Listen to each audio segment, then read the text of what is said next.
Briony kneels in the grass outside her cozy cottage. In one hand, she has a cute little bag from which she picks seeds with her other. She spreads them in a specific pattern around a small pond. Poppy, tulip, dandelion, another tulip. A soft green light flows from her hand into the soil. Seeds start sprouting immediately, blooming into colorful flowers. There we go. What are you up to? Kirsty wipes the sweat from her forehead, putting her hammer back in her tool bag. She walks up to Briony, carefully making sure not to step on any flowers. It looks lovely. Is the pattern for anything in particular? It's another portal. Or it will be, I hope. Because the way I see it, not every world can be horrible. There has to be some nice ones. And the Nether wasn't great. Mm-hmm. But my people have stories and tales about a place called the Twilight Forest, or the Realm of Twilight, or the Sunset World, or the Eventide Plane. It's another translation thing, so it all depends on which translation you prefer. I like Twilight Forest. It sounds nicer. It's supposed to be a place of verdant growth and all kinds of interesting creatures and places to see. Plus, treasure. Okay, that sounds interesting. Are you already done exploring our actual world? Well, no, nowhere near. But I just thought it would be nice. If it's as lovely as they say, it could be a sort of vacation almost. Maybe something to cheer Rythian up even. That would be good. He can't just keep sitting in his room scribbling forever. Next time we go broom time, Broom time! we'll stay focused and not get distracted by any portal doors. And we'll see where the humming leads us. A crow comes flying to sit on Briony's arm. It begins to dig in the seed bag with its beak, hoping to find some tasty little treasures. I just refilled your food, Apollo. You greedy little guy. Briony, when you say my people, what does that mean exactly? I don't mean to pry or anything, so it's fine if you don't want to talk about it. I was just sort of curious. Are they all witches? Briony sets down her bag and leans back on her feet. Most of us are, yeah. I'm from a place called Mosshold Burrow. I don't know if you've heard of it. We're kind of remote. We tend to just stick to ourselves and not really go anywhere or talk much with strangers at all. Life is just follow the teachings, maintain the balance, become one with nature, that sort of thing. Don't get me wrong, it's good. It's good.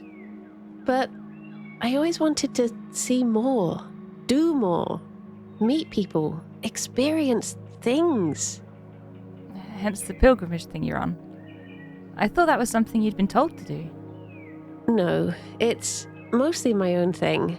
I mean, I was given the Elder's blessing to go after demonstrating to them the benefits of a well-traveled mind.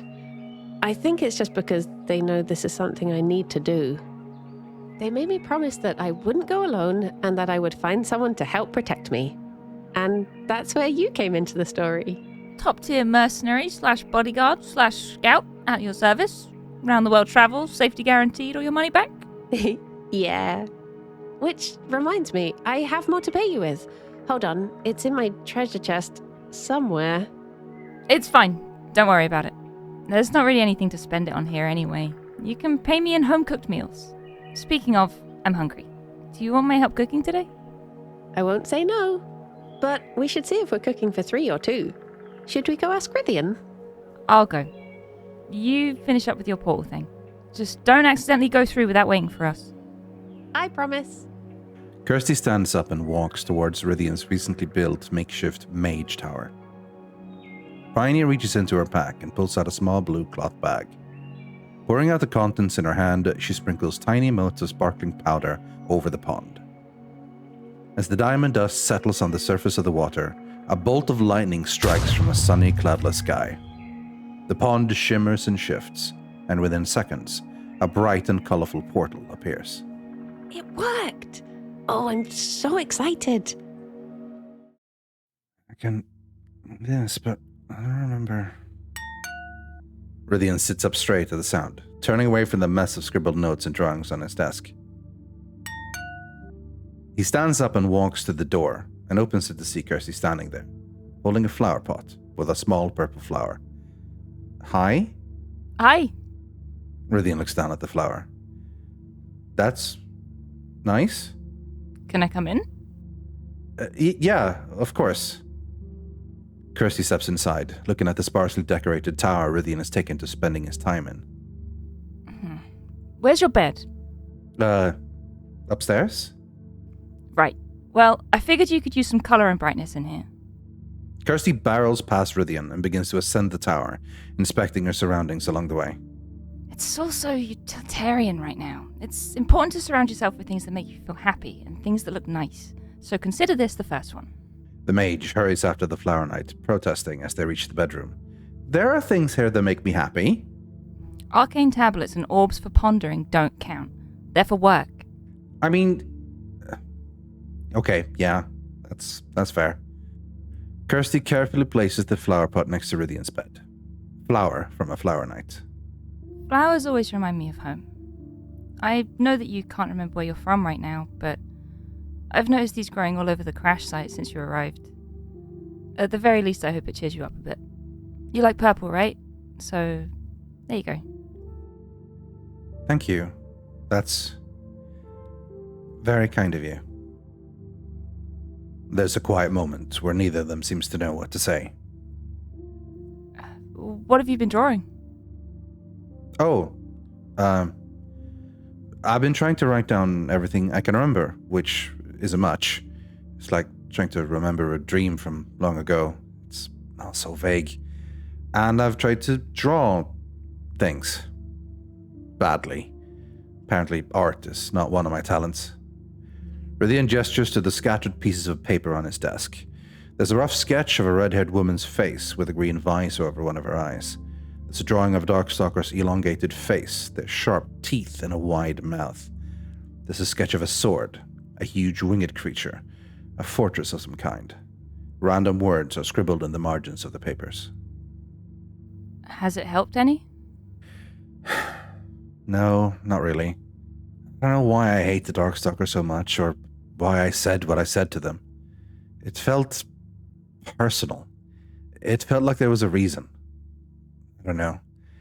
It feels so strange to have strong feelings about things, but don't know why. I've heard this thing once that I always liked. The most difficult step on your journey is the current one, because it's the only one that's your choice. What I mean is, you can't change your past. No matter how much darkness or tragedy you've been through, all you can do is decide what to do next. I think my current step has to be to see where this plate leads me. It's the only clue I have. Well, we're with you every step of the way. You're not getting rid of us that easily. Thanks. What was that noise earlier? Oh, that was just the doorbell. Don't worry about it. The what? It's broom time. Traveling on an official no distractions journey, the mage, the Flower Knight, and the witch follow the sound of the humming plate. Passing by the portal to the nether, the trio lands on the side of a mountain. A little cave. It's quite pretty. Where are those colours coming from? Rythian throws a few motes of dancing light to lead their way further in. Kirsty leads the way, bow in hand. They turn a corner and see a part of the cave covered in colourful crystals. The walls, floor, and ceiling reflect the light in hues of orange, magenta, cyan, and many more. Are those corundum crystals? Rythian kneels down on the ground and picks up something that at first looks like a piece of shattered white glass. On closer inspection, it's a perfectly rectangular thin sheet. The humming from the plate increases in volume. Is that it? Is that what the plate's tracking down? I guess so. The plate seems to react to the presence of the sheet, and the top part slides open. Rythian places the sheet inside and closes it. The plate lights up like a screen. Log 24? Day 24 post-endfall. I think it's official. We can't stop it. Everyone and everything is going to die.